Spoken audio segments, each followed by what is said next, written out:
नमस्कार।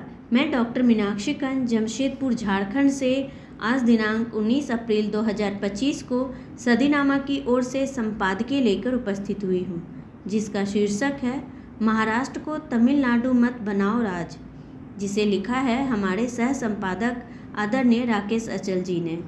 भारत में भाषा विवाद एक जटिल मुद्दा है जो शिक्षा, भाषा नीति और केंद्र राज्य संबंधों से जुड़ा है।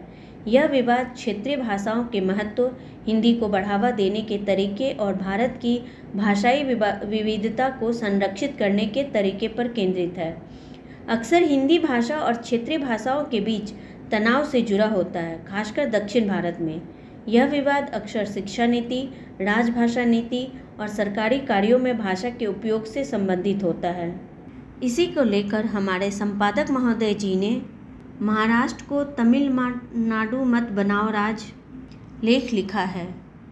तो देखते हैं अचल जी ने क्या लिखा है। प्रस्तुत है आज का संपादकीय। भाषाई विवाद से दक्षिण अभी तक मुक्त नहीं हुआ है और एक बार फिर महाराष्ट्र भाषाई विवाद में उलझता दिखाई दे रहा है। महाराष्ट्र सरकार ने राज्य के सभी विद्यालयों में कक्षा 1 से 5 तक हिंदी को तीसरी अनिवार्य भाषा के रूप में पढ़ाए जाने का फैसला किया, तो महाराष्ट्र नवनिर्माण सेना के प्रमुख राज ठाकरे इसके विरोध में आ गए। अब एकनाथ शिंदे गुट ने उन पर निशाना साधा है।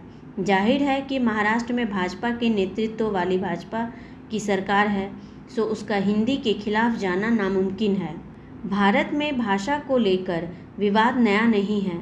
आज़ादी के 77 साल बाद भी ये विवाद न सिर्फ जिंदा है बल्कि लगातार जारी है। राष्ट्रीय शिक्षा नीति में 3 भाषाओं को पढ़ाने का प्रावधान आने के बाद दक्षिण में केंद्र सरकार और तमिलनाडु सरकार के बीच हिंदी तमिल विवाद ने और जोर पकड़ा है। तमिलनाडु के मुख्यमंत्री M.K. स्टालिन ने हिंदी को मातृभाषाओं का हत्यारा तक कह डाला।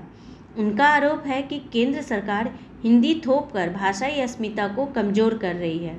DMK के नेता कनिमोझी ने भी इस मुद्दे पर कहा कि उनकी आपत्ति हिंदी को थोपे जाने से है, न कि भाषा को लेकर।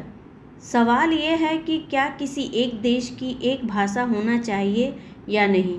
सवाल ये भी है कि क्या अहिंदी भाषी राज्य एक स्वतंत्र राष्ट्र है, जो वे अपनी मातृभाषा को ही अपनी राजभाषा बनाए रखना चाहते हैं। सवाल ये भी है कि क्या नई शिक्षा नीति में सचमुच हिंदी अहिंदी भाषियों पर थोपी जा रही है। हर भाषा भाषी को अपनी मातृभाषा पर गर्व होता है, होना भी चाहिए, किंतु क्या केवल क्षेत्रीय भाषाओं के बूते कोई एक राष्ट्र आगे बढ़ सकता है। इन सवालों का जवाब खोजने के बजाय दक्षिण के राज्य हिंदी के अंत विरोध में संघर्षरत है। हिंदी के विरोध से किसी को क्या नफ़ा नुकसान होता है, इसके बारे में कोई कुछ नहीं बोलता। महाराष्ट्र सरकार के इस फैसले का महाराष्ट्र नवनिर्माण सेना मनसे अध्यक्ष राज ठाकरे ने विरोध किया है।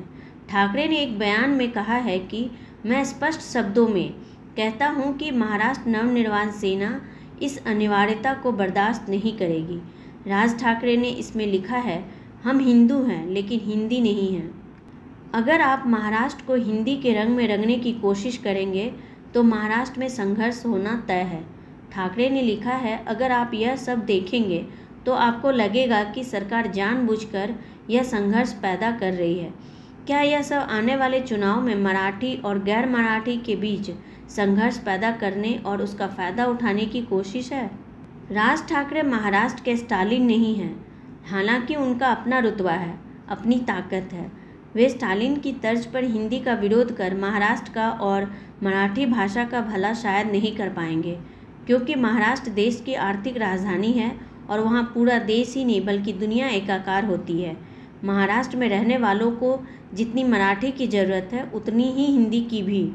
मैं राज ठाकरे का निजी तौर पर प्रशंसक हूँ, किंतु उन्हें मशवरा देना चाहूँगा कि वे हिंदी का विरोध छोड़ दें। हिंदी न तो मुगलों की भाषा है और न अंग्रेज़ों की। हिंदी न तमिल के खिलाफ है और न मराठी के खिलाफ। भाषाओं का वजूद उनके इस्तेमाल से बनता बिगड़ता है। कोई भाषा किसी भाषा का नुकसान तब तक नहीं कर सकती जब तक कि उसके बोलने वाले ऐसा ना चाहें। दुनिया में भारत की तरह बहुत से देश बहुभाषा भाषी हैं। दुनिया के बहुभाषा भाषी देश ऐसे हैं जो बहुभाषा भाषी होते हुए भी एक राष्ट्रीय भाषा के पक्षधर हैं। हमारे पड़ोसी चीन में 306 भाषाएं हैं और हमारे यहाँ 453 भाषाएं। लेकिन क्या हम भाषाओं की वजह से दुनिया की तीसरी बड़ी अर्थव्यवस्था बन पाए? बहरहाल, भाषा किसी को ही हिंदू, मुसलमान, सिख या ईसाई नहीं बनाती। आप हिंदी बोलकर मराठी होने का गौरव नहीं खो देते।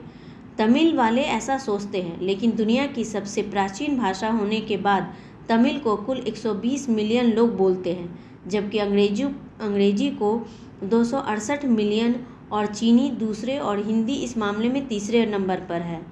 हिंदी बोलने वालों की संख्या 637 मिलियन ही है। राजभाई साहब को समझना चाहिए कि हिंदी सीख कर कोई मुसलमान या ईसाई नहीं हो सकता।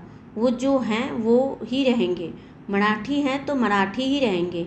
इसलिए उन्हें अपना हिंदी विरोध छोड़ देना चाहिए। मुझे पता है कि राज ठाकरे की शिवसेना में एक से बढ़कर एक हिंदी भाषी दिग्गज है। उन्होंने मराठी भी सीख ली है, लेकिन किसी के कहने पर नहीं, बल्कि अपनी ज़रूरत के हिसाब से। इसी तरह हिंदी सीख कर किसी की मराठी अस्मिता समाप्त हो जाएगी, ये धारणा बनाना ही गलत है।